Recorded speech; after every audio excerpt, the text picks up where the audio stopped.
All right, let's dive right in. Today, we're going deep inside the inner ear to look at the vestibular end organs.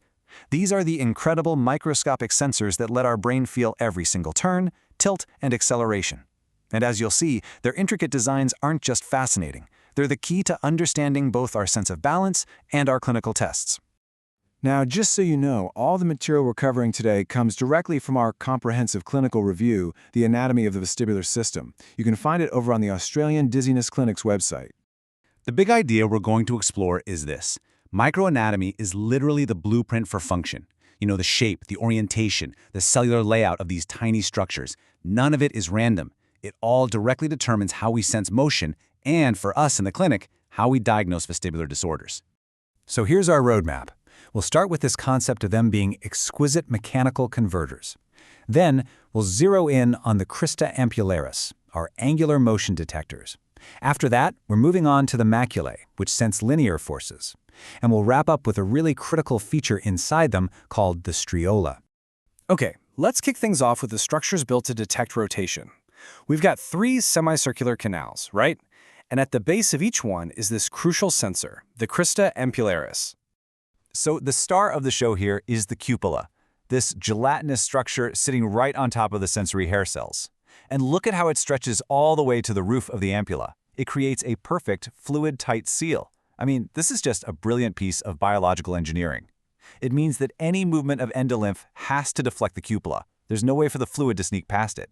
So every last bit of that fluid motion gets converted into a mechanical signal. It's incredibly precise. And get this, here's another critical design feature. The cupola is neutrally buoyant. Its specific gravity is almost identical to the endolymph it's sitting in. So what does that mean? It means under normal conditions, gravity doesn't affect it at all. The cupola only moves when the fluid lags behind during a head turn, which is why a simple head tilt doesn't make us feel like the world is spinning. But when things go wrong, like in cupolithiasis, where heavy otoconia crystals get stuck to it, this beautiful system breaks down completely. Suddenly, the cupola becomes sensitive to gravity, and that leads to that persistent, nasty positional vertigo. So that brings us to the big question, right? How does this incredibly precise anatomy translate directly into the diagnostic rules, like Ewald's laws, that we rely on every single day in our practice? Well, the answer is all about the uniform polarization of the hair cells. It's so elegant. In the horizontal canal, all the hair cells are oriented toward the utricle. That means any fluid flow that's also moving toward the utricle, what we call ampulopedal flow, is excitatory. That's Ewald's second law. It's the whole basis for caloric testing. Then you look at the vertical canals, and it's the exact opposite. The hair cells are polarized away from the utricle. So now, flow moving away from the ampulla, ampulofugal flow, is what's excitatory. This is Ewald's third law. And it's precisely why the movement of debris in posterior canal BPPV gives us that classic upbeat torsional nystagmus. You see? The anatomy is the law. All right, so we've handled rotation. Let's switch gears and talk about linear forces. The organs that sense gravity and straight-line acceleration are the maculae. Now, the maculae in the utricle and saccule use a totally different strategy than the cristae. Instead of that light, buoyant cupola, they have what's called an otolithic membrane.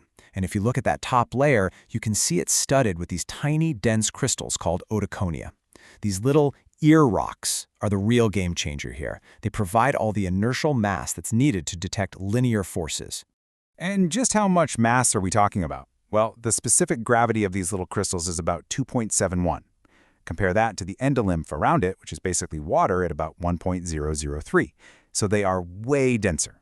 This huge difference means that when you accelerate, taking off in a car or going up in an elevator, this heavy otoconial layer lags behind and it shears across the hair cells underneath it, which triggers a neural signal. It's a beautifully simple, elegant inertial sensor.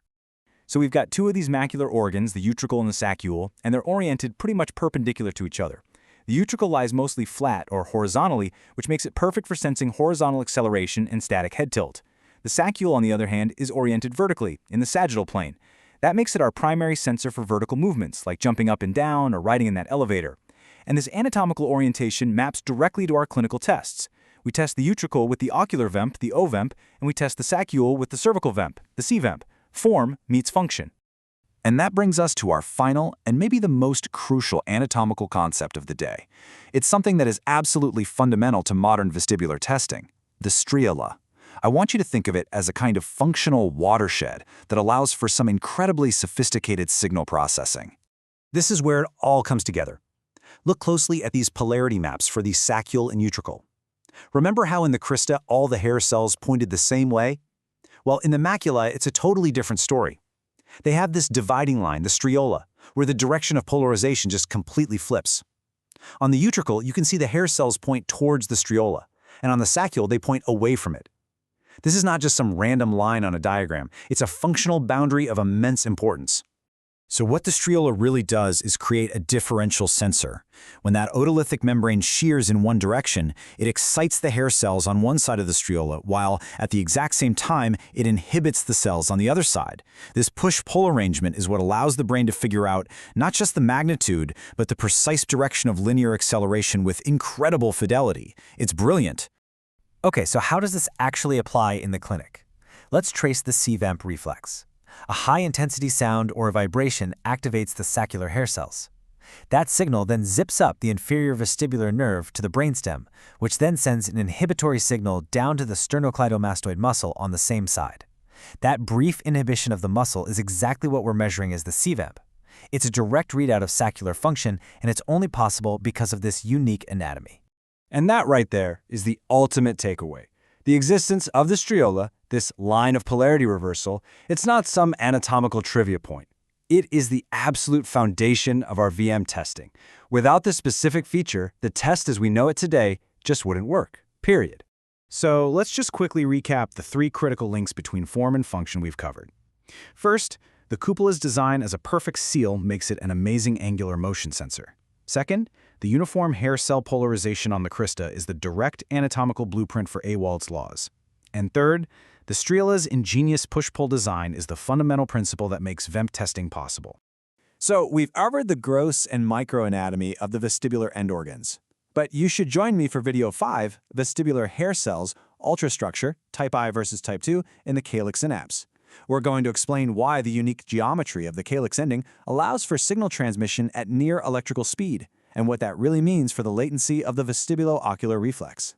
Thanks so much for listening to this series. To explore more topics just like this, about dizziness, vertigo, and imbalance, and to get all kinds of clinician and patient resources, please visit us at AustralianDizzinessClinics.com. And of course, please subscribe and leave a rating. It really helps.